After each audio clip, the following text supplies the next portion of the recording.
Welcome to Nansa Channel. Channel yang insya Allah akan istiqomah dalam membagikan ilmu pengetahuan. Bagi yang belum subscribe, silahkan klik tombol subscribe terlebih dahulu karena itu gratis, gak bayar.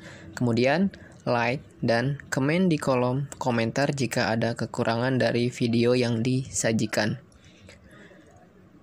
Minta dukungannya demi memajukan channel ini supaya dapat lebih banyak memberi manfaat kepada halayak ramai. Terima kasih.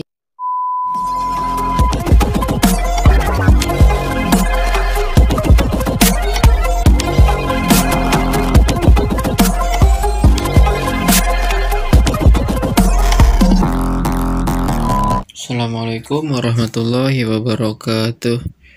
Selamat pagi anak-anak. Ya, selamat kembali, kita belajar kembali ya setelah kita PTS kemarin belum ada KBM baru ya. Sekarang kita ada KBM baru lagi ya.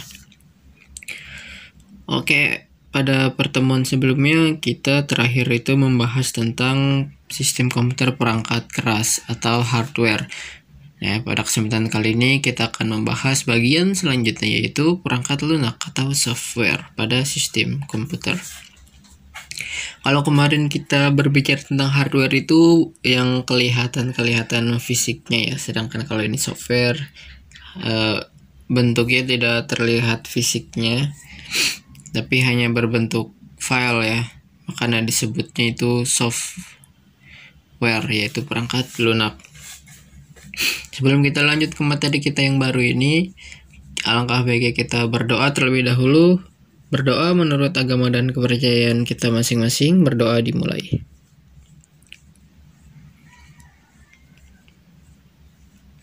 Oke, selesai. Langsung aja kita ke pembahasannya ya. Jadi pada perangkat lunak itu atau software merupakan sistem aplikasi yang terdapat dalam sistem komputer ya. Nah, fungsi perangkat lunak ini itu apa ya? Yaitu memproses atau mengolah informasi dari perangkat masukan agar dapat ditampilkan oleh perangkat keluaran ya. Ya, selain itu software ini terbagi menjadi dua perangkat lunak ya, yaitu perangkat lunak sistem dan perangkat lunak aplikasi. Nah, perangkat lunak sistem itu misalnya seperti Windows, Macintosh, dan Linux ya. Kemudian untuk yang perangkat lunak aplikasi itu misalnya seperti Microsoft Office, Adobe Photoshop, dan Internet Explorer. Ya, jadi itu seperti itu. Lanjut kita ke slide selanjutnya.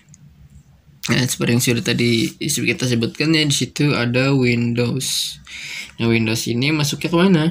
Yang tadi sudah dijelaskan, masuknya ke perangkat lunak sistem, itu Windows ya. Kemudian kita lanjut lagi. Nah, ini di sini ada sistem komunikasi ya. Kalau kemarin kita berbicara di awal tentang sistem komputer, sekarang di bagian keduanya yaitu sistem komunikasi.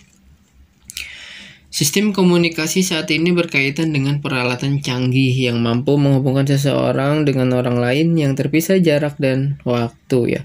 Meskipun jarak kita jauh, contoh si A di Jerman dan yang B ada di Indonesia, tetap kita bisa berkomunikasi melalui sistem komunikasi ini, yaitu ya komputer, sistem komputer ya. Ya, jadi semakin kesini itu sistem komputer semakin canggih sekali ya, tidak seperti dulu awal-awal itu.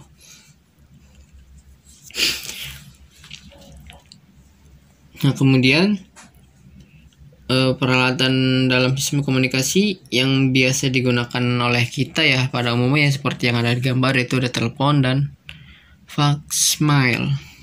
Ya, telepon merupakan alat komunikasi modern yang digunakan untuk menyampaikan informasi berupa suara atau audio. Ya, jadi telepon itu hanya mengirimkan suara saja ya. atau audio. Sedangkan kayak handphone kita, smartphone handphone canggih ya, itu tidak hanya mengirimkan suara, melainkan kita bisa mengirimkan gambar, video, atau video langsung ya, seperti video call seperti itu. Nah, kemudian untuk faxmail, mesin fax atau faxmail adalah alat komunikasi yang digunakan untuk mengirimkan dokumen dengan cara melakukan scanning atau copy. Ya, jadi seperti itu untuk faxmail ya. Kemudian ada apa lagi yang sering kita ada ya di sekitar kita yang sering kita gunakan ya, yaitu radio. Di sini ada radio. Radio merupakan alat komunikasi searah yang mampu menerima sinyal suara yang dipancarkan oleh pemancar radio melalui modulasi gelombang elektromagnetik.